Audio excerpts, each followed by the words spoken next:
A lot of the work that keeps systems safe does not look important until the day it is. It's a pin commit hash, a safer config rollout, a cleaner restart, a daemon that starts before the app does, an IP range nobody can use your token from outside of. None of that is sexy. All of it matters.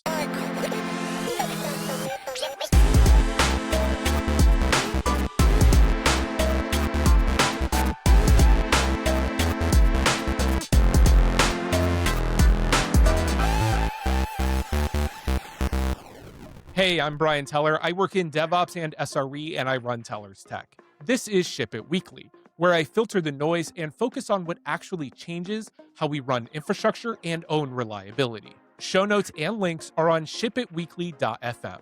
If the show's been useful, follow it wherever you listen. Ratings help way more than they should.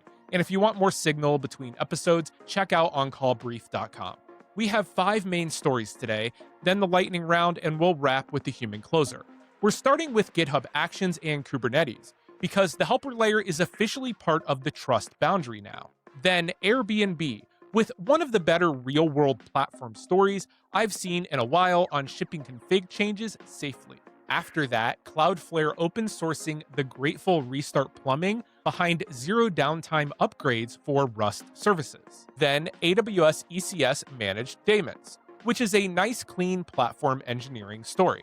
And finally, HCP Terraform getting more serious about narrowing access with IP allow lists and temporary AWS permission delegation. Story 1. GitHub Actions is not just CI anymore. Let's start there because I think the easy part of GitHub Actions is over. On this week's on-call brief, we flagged that Kubernetes-related repositories are moving towards full 40-character SHA pinning for actions, with non-compliant workflows set to fail after April 15th. That sounds like a tiny implementation detail right up until you remember how many teams got burned by mutable tags and trusted automation over the last year. And the broader GitHub direction lines up with that. GitHub's 2026 Action Security Roadmap is basically one big admission that CI and workflow automation are part of the software supply chain now. GitHub says the roadmap includes dependency locking for workflows, centralized policy controls, and Actions data stream for observability, and egress controls for hosted runners. GitHub's security team also said this week that recent attacks are increasingly about exfiltrating secrets, and that many of them start by compromising a workflow on GitHub Actions. That's the story. Not GitHub added a security feature. More like the industry has finally stopped pretending build automation is some layer off to the side. If a workflow can publish artifacts, push code, assume cloud roles, or touch secrets, then it is part of the trust boundary, period. So the practical takeaway is pretty simple. If you are still using broad version tags or workflows that nobody has really reviewed in a while, the platform is telling you where this is going. The old convenience model is getting squeezed out. And honestly, good. It probably should. Story 2. Airbnb built the kind of config platform people say they want. Next up, Airbnb. I really like this one because it is not hype. It is not we added AI to configs. It is just good platform work. Airbnb wrote about its internal dynamic config platform, Sitar. The basic idea is to make runtime config changes safer without making them painfully slow. Their setup uses a Git-based workflow by default, schema validation and review before rollout, staged rollouts, fast rollback, and a separation between the control plane and the data plane.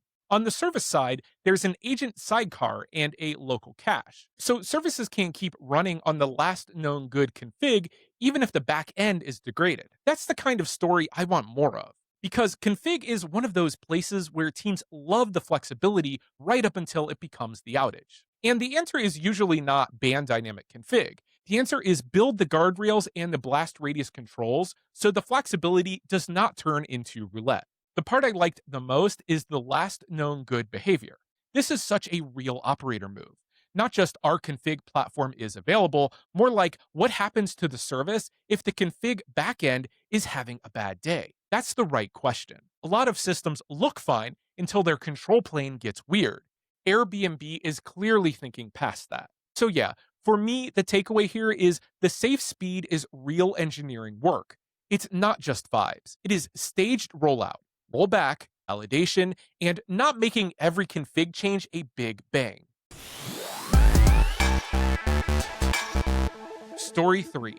Cloudflare open sourced the restart plumbing nobody notices when it works. Now for one of my favorite kind of infra stories. Cloudflare open sourced a Rust library called Ecstasis that it says has been in production for 5 years and enables zero downtime upgrades across critical Rust services. Their write-up says the point is to restart network services without dropping live connections or refusing new ones, even at Cloudflare scale. The way it works is a fork and exec handoff, where the child process inherits the listening socket, signals readiness, and only then does the parent stop accepting new work and drain existing connections. Cloudflare says that approach preserves millions of requests across its global network on every restart. This is exactly the kind of thing people outside ops do not think about much. But it matters, because just restart the service sounds clean until the service is live, handling real traffic, and the wrong restart behavior turns into a customer-facing mess.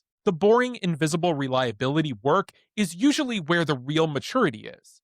Not in launch day demos, in the stuff that lets you patch, upgrade, and change things without making users feel it. And I also just like the honesty of the post. They walk through why the naive restart is bad, why so reuse port is not enough for graceful restarts, and why the socket handoff matters. That's real engineering. You can hear the battle scars in it.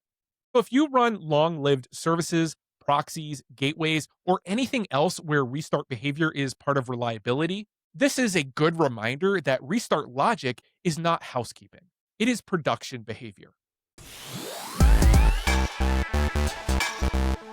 Story 4. Amazon ECS Managed Daemons is a good platform team feature. The AWS story this week is Amazon ECS Managed Daemons. And honestly, I think this is a better story than yet another agent announcement. AWS says Managed Daemons for ECS managed instances lets platform teams independently deploy and manage logging, tracing, monitoring, and security agents without bundling all of that into application deployments. AWS says ECS runs exactly one daemon task per managed instance, starts the daemon before application tasks are placed, drains it last, and supports rolling updates with rollback protection. There is no extra feature charge beyond the compute the daemon uses. That is clean.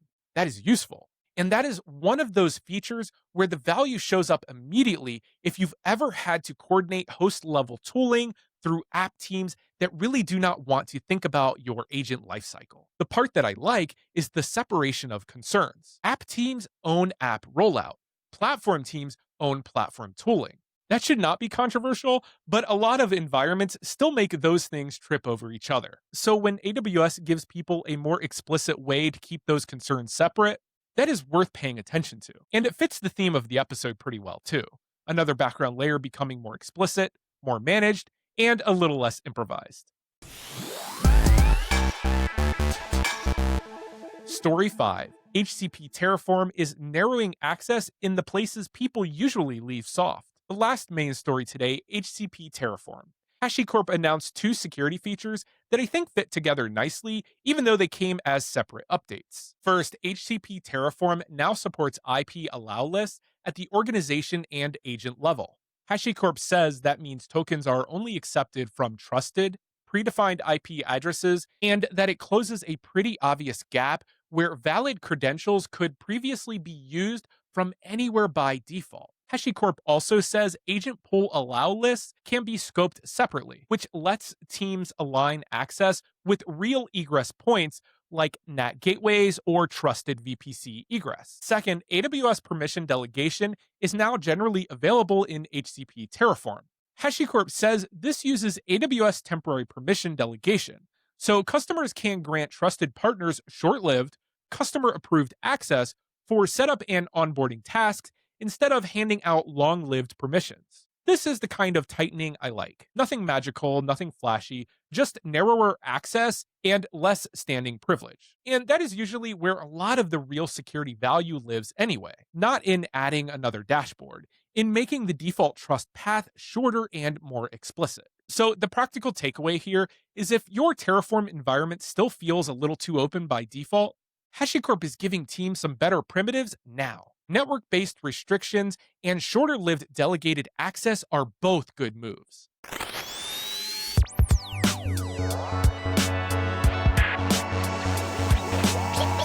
A few quick ones before we wrap. GitHub secret scanning kept moving in March. GitHub says it added 28 new detectors from 15 providers, enabled push protection by default for 39 detectors, and added more validity checks. Then GitHub added secret scanning through the GitHub MCP server. So AI coding agents can scan changes for exposed secrets before you commit or open a pull request. GitHub Codespaces is now generally available for GitHub Enterprise Cloud with data residency.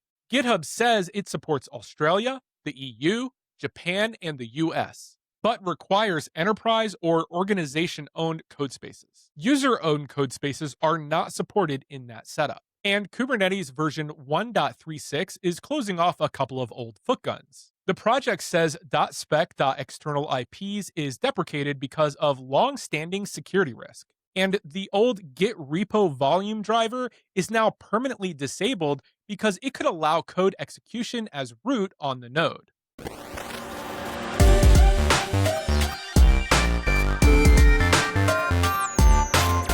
I think the cleanest closer for this one is pretty simple. Failure is loud. Prevention is quiet. SRE Weekly put it that way this week, and I think it lands because it's true. Enterprises do not usually underinvest in reliability because they hate reliability. They underinvest because outages scream and prevention whispers. Budgeting systems respond to noise. Prevention work often looks boring right up until the day it would have saved everybody a lot of pain. And that is basically the whole episode. Pinned actions are prevention. Safer config rollout is prevention. Graceful restarts are prevention. Managed daemons are prevention. And narrower Terraform access is prevention. None of that usually gets celebrated the way incident response does. But if you've ever been the person on the hook at 2 a.m., you already know which work matters more. And I think that is the human side of ops that sometimes gets lost. A lot of the best work we do is the stuff that nobody notices because nothing happened. No page, no rollback scramble, no emergency patch, no weird config blast radius, no restart turning into an outage, no token working from somewhere it never should have. That work counts, even when it is quiet, especially when it is quiet. All right, that's it for this week of Ship It Weekly. Quick recap. We talked about GitHub Actions hardening and why CI is part of the trust boundary now. Airbnb showing what safe config rollout actually looks like. Cloudflare open sourcing the restart plumbing behind zero downtime Rust upgrades. Amazon ECS managed daemons. And HCP Terraform tightening access with IP allow list and temporary AWS permission delegation. Links and show notes are on shipitweekly.fm. You can also find the video versions on YouTube. And if you want more signal before the episode, check out oncallbrief.com. If this episode was useful, follow or subscribe wherever you listen, and send it to the person on your team who keeps getting asked to move faster while quietly doing all of the work that keeps the background layers from becoming the next incident. I'm Brian, and I'll see you next week.